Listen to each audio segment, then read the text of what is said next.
The Federal Reserve Bank of Cleveland is famous for one reason. It houses the biggest door in the entire world. The original vault bank door is over 91 tons. That's 182,000 pounds of door.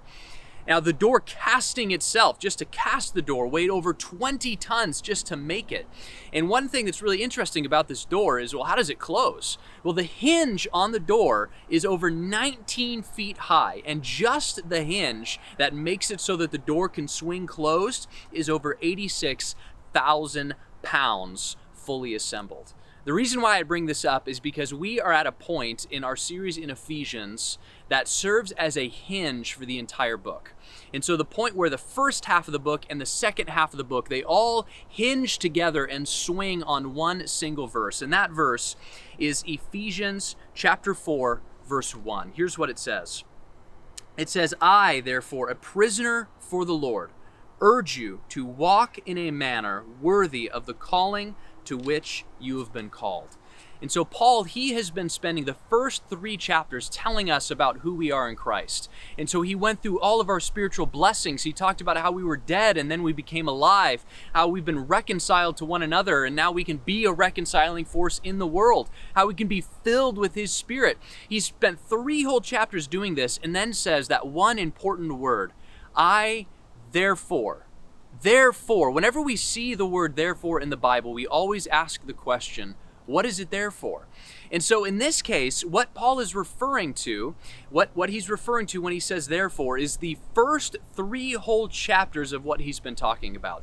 Because of these spiritual blessings, because of everything that I've just told you about, because of who you are in Christ, walk in a manner worthy of that calling. Walk in a way that lines up with that.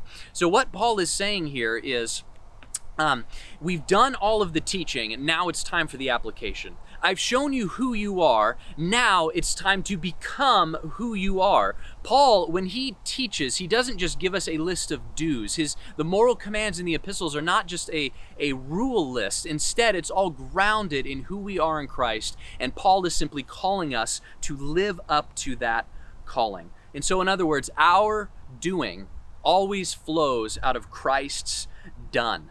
Our motivation for obedience is always because of the cross.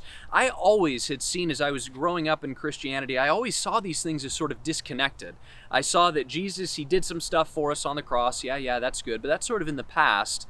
And now there's a whole list of things that I have to do in order to be more blessed and be more accepted and get more favor from God. But Paul is intimately connecting these 2 concepts. Because of who you are in Christ, because of what Christ has done, walk in a way that's worthy of that calling. And so that's what he challenges us to do.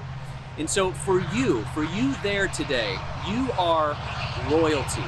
You are God's son, you are his daughter. So walk in a way that is worthy of that calling. So 2 things specifically that he points to here in ways we can do this. He says we can be united together and we can grow up in maturity. So that's what Paul calls us to do, to be united and grow up in maturity. Here's a quote from D.A. Carson about what this sort of unity looks like. And this is something that we need in our time now more than ever.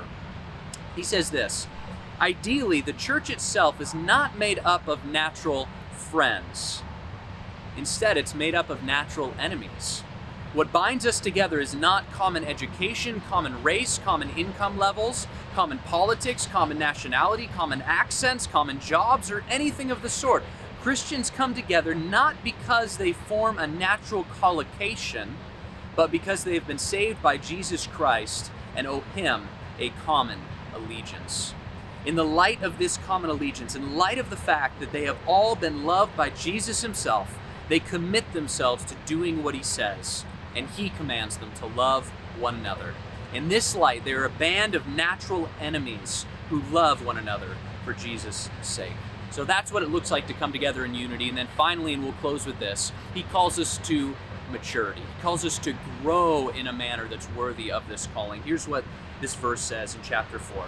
It says, "This will continue until we all come to such unity," there it is, "in our faith and knowledge of God's Son, that we will be mature in the Lord, measuring up to the full and complete standard of Christ.